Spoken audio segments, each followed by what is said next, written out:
Cette vidéo explique comment facilement faire un Pareto dans Excel de Office 365. Supposons on analyse les plaintes des clients sur une production X. On sait que la cause 1 est la cause de 32 des retours, 32 plaintes, cause 2 est pour 129 des plaintes, et ainsi de suite.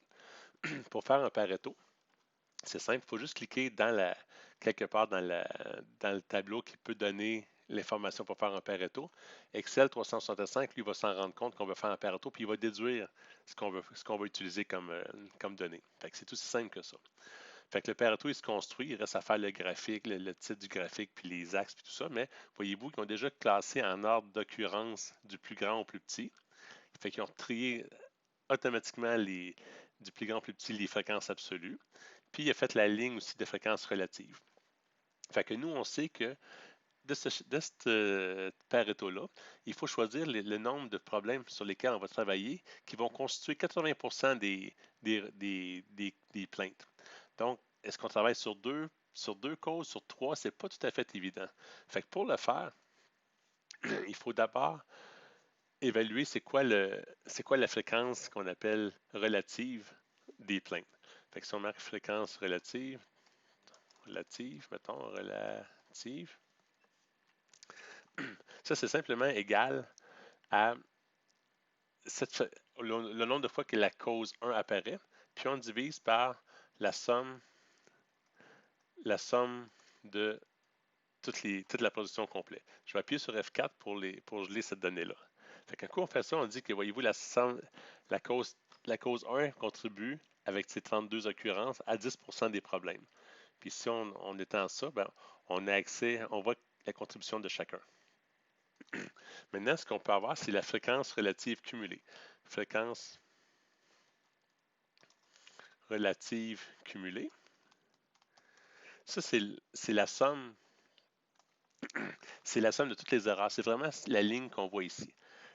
Fait que si on dit c'est quoi la fréquence relative cumulée, on va dire, ben, il faudrait commencer par les mettre en ordre d'occurrence. Fait qu'on peut dire, mettons, on va les mettre comme ça, puis on va choisir, on veut les trier du plus grand au plus petit, comme ça. Fait que voyez-vous, l'ordre est déjà fait comme il faut. C'est important, l'ordre de sélection. Si j'avais cliqué comme ça en partant de cette colonne-là, c'est cette colonne-là qui aurait été mise du plus grand au plus petit. On peut l'essayer, regarde, plus grand au plus petit. Voyez-vous, il fait comme ça. Mais là, vu que je pars comme ça, puis je m'en viens comme ça, ou peu importe, je choisis comme ça, l'important, c'est que la case de départ soit celle qu'on veut trier. Ben, ça va choisir ce qu'on veut.